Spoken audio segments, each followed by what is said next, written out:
Alors, camarades des peuples d'Afrique, peuple de Côte d'Ivoire, citoyens du monde, mes chers frères et sœurs, peuple d'Iluptako Gourma. Frère, on va écouter ici attentivement cette vidéo du capitaine Ibrahim Traoré. Vous allez comprendre que les Ivoiriens là, ils quittent leur pays pour venir solliciter les hôpitaux burkinabés. Ils laissent les hôpitaux de Draman Ouattara, ils laissent la CMU de Draman Ouattara et puis ils viennent se faire soigner au Burkina Faso. C'est une honte pour Dra. C'est une honte. Frère, on va écouter, hein. Puis bon, on va décortiquer. Partagez au maximum, abonnez-vous à ma nouvelle page Facebook. Là. On est parti. Parlant du domaine de la santé, plusieurs efforts ont été consentis. Il s'agit notamment donc de la construction des centres médicaux communaux qui ont vu le jour en 2025 et cette dynamique va se poursuivre. Certains sont en phase de finition, mais d'autres sont donc en début de construction. L'équipement de ces centres va permettre de rehausser donc le niveau de l'offre de soins au niveau de nos populations. Pour les centres existants, le plateau technique a été amélioré en termes de laboratoire, en termes d'imagerie.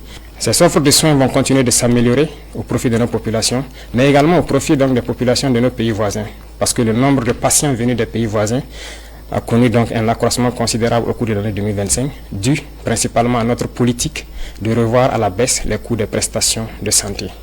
Nous allons poursuivre dans cette dynamique au cours de l'année 2026, avec la pose aussi des pierres de 9 centres de santé à l'image du centre de santé de Pala. Toutes ces infrastructures vont donc connaître un début au cours de l'année 2026. Dans le domaine...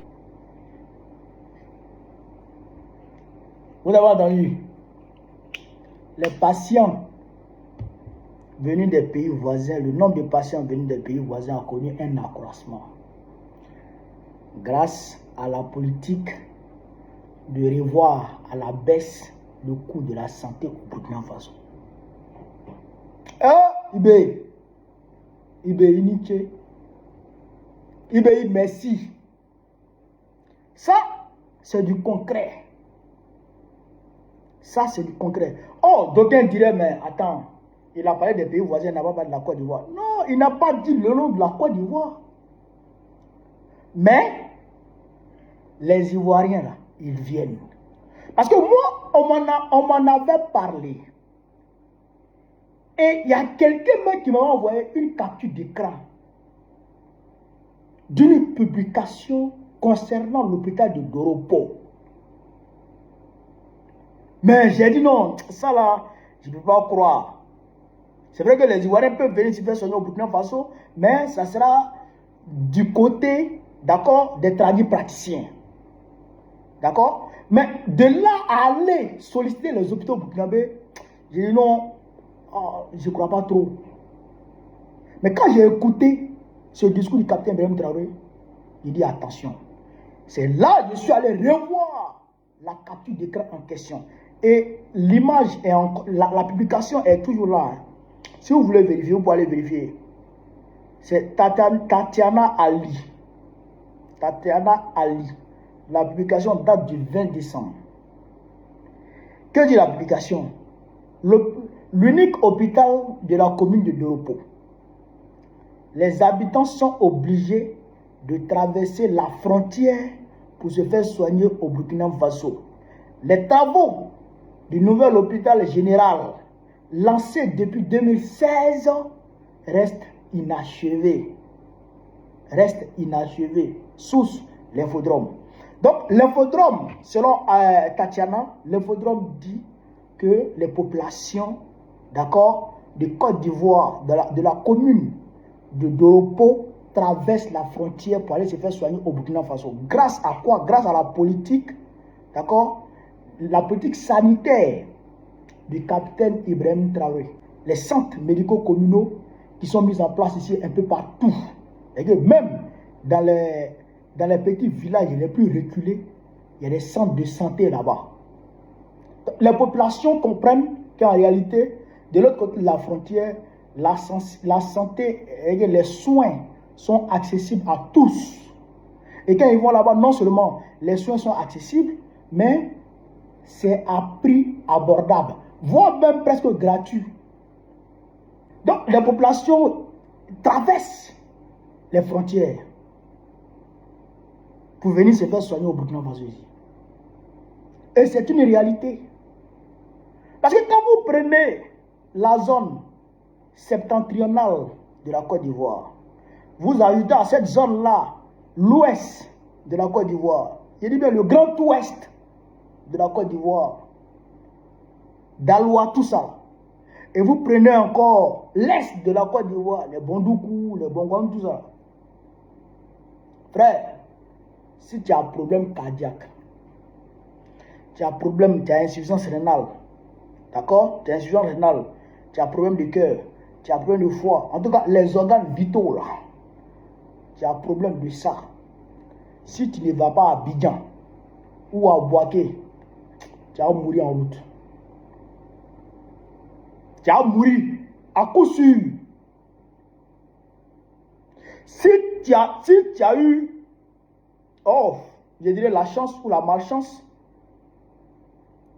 de donner vie à un bébé prématuré à Odjene ou à Doropo, frère, ton bébé va mourir.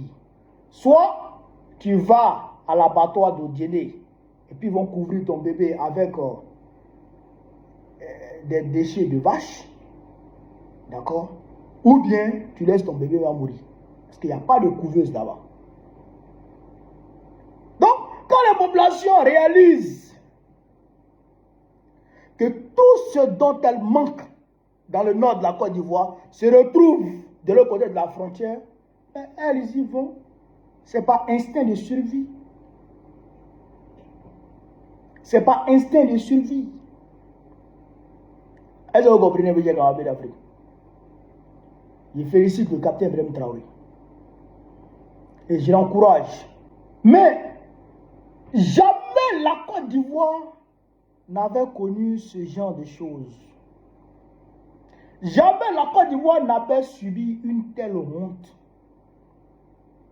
La Côte d'Ivoire, qui a connu le miracle économique, c'est elle aujourd'hui qui voit son système de santé totalement saccagé. Au point où les populations sont obligées, d'accord, d'aller dans un autre pays pour aller se faire soigner. Mais si les dirigeants eux-mêmes quittent le pays pour aller se faire soigner ailleurs, les populations vont suivre l'exemple. Les populations vont suivre l'exemple. Et ce qui est à leur portée, ils vont aller vers ça. Comme ils n'ont pas les moyens, comme le peuple n'a pas les moyens d'aller en France, à l'hôpital américain pour aller se faire soigner, alors il va au Burkina Faso pour aller se faire soigner. En tout cas, chacun quitte le pays pour aller se faire soigner quelque part. Voilà ce à quoi les gens ont transcendé notre pays. Voilà ce à quoi la Côte d'Ivoire est transcendée aujourd'hui par le régime dramanistanais. Depuis Houphouët-Boigny jusqu'à Laurent Gbagbo, en passant par Bédié et Guérovert, la Côte d'Ivoire n'avait jamais reconnu cette honte. Jamais de la vie. Même pendant la guerre, pendant les 10 ans de guerre, les Ivoiriens ne traversaient pas pour venir solliciter les hôpitaux burkinabés en masse comme ça. Non. Non. Il y a certains qui venaient, bien sûr, mais ce n'était pas en masse comme ça. Parce que le système sanitaire quand même était maîtrisé. Aujourd'hui, c'est totalement dégradé, totalement saccagé. Les détournements par-ci, par-là, ils n'ont même pas honte. Au CHU de Treichville, ça détourne des milliards. Pendant que les contractuels, c'est-à-dire accumulent des arriérés de salaire de près de 10 mois. Près de 10 mois d'arriérés de salaire. À Tréville. Au sud de Tréville, les contractuels de là-bas. Les gens ne sont pas payés. Vous comprenez ça? Mais quelqu'un qui n'a pas payé, quel soin il va t'offrir? C'est compliqué. Draman a tout saccagé. Pour lui, les Ivoiriens, c'est ceux qui sont autour de lui. Le reste, on s'en tape. Allez-y au dîner même, allez-y à l'hôtel au dîner. Je ne parle même pas de Séguéla, qui est ma ville natale. Je ne parle même pas de Séguéla. Je ne parle même pas de Séguéla. Pendant que la démographie est en train de flamber, le système sanitaire n'évolue pas. Ça reste intact. Le seul hôpital qui est là depuis nos aïeux depuis le temps de l'indépendance, l'hôpital général de Séguéla qui est là, Alibi, c'est le même hôpital qui est là. Il n'y a rien d'autre qui s'est ajouté à ça. Rien d'autre ne s'est ajouté à ça. Okay, le nombre d'habitants augmente avec le même système, la même capacité d'accueil, les mêmes soins. Comment on s'en sort? Comment on s'en sort? Tout devient cher. Quand tes parents même t'appellent pour dire qu'ils sont malades même là. Oh, toi-même tu as mal à la tête. Tu as mal à la tête. Quand les enfants vont à l'école, tu as mal à la tête. Quand tes parents tombent malades, les enfants tombent malades, toi-même tu souffres. Toi-même, c'est pas toi qui es malade, mais toi-même tu souffres. Tellement tu as décaissé. Tellement tu vas décaisser. Mais quand on te donne ordonnance comme ça, non, c'est pas bon. Et ils vont voler les médicaments dans les hôpitaux. Tu as payé les médicaments pour donner à tes parents. Les mêmes médecins, ils vont venir voler les médicaments de leurs patients. Ils font ça là-bas. Ils font ça en Côte d'Ivoire. Ils volent les médicaments d'ailleurs. Les médecins, ils font ça. Les poches de sang, normalement, qui ne doivent pas être vendues. Mais ils vendent ça. On dit radio, la radio se fait gratuitement. La radio, si tu n'as pas l'argent, on ne te calcule pas. Dans les hôpitaux publics. Si tu n'as pas l'argent, on ne te calcule pas. Ils vont te faire louer chambre. Ils vont te faire tout. C'est la merde. Les Ivoiriens ont peur d'aller à l'hôpital.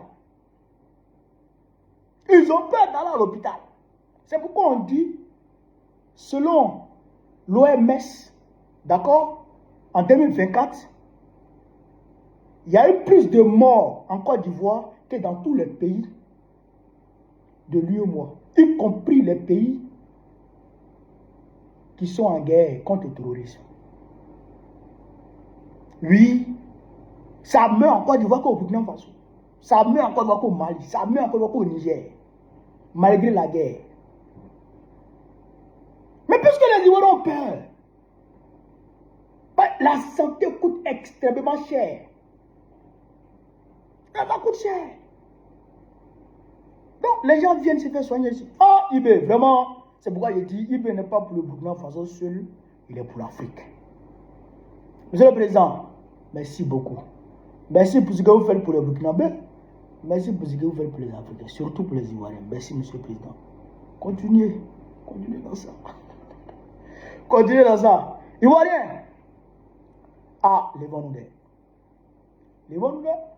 L'homme qu'on nous a présenté comme le sauveur des Ivoiriens, l'homme qui serait venu, d'accord, du FMI, de l'institution de Bretton Woods, qui allait venir transformer l'économie ivoirienne en une économie, je dirais, TGV à 100 à l'heure, et que tous les Ivoiriens seraient aujourd'hui propriétaires de maisons.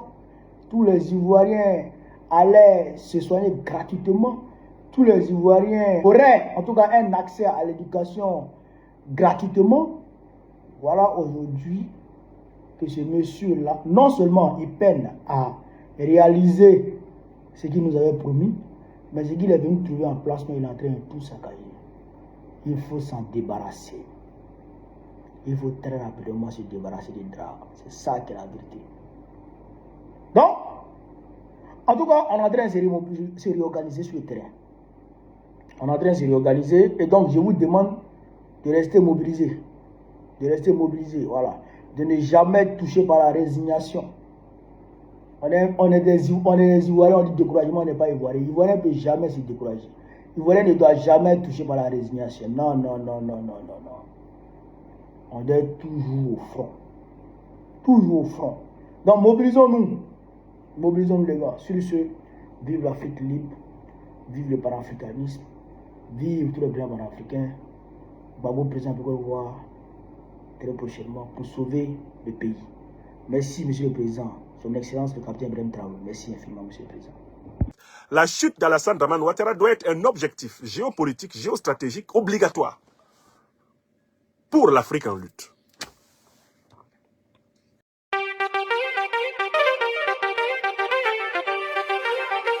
Nazmou.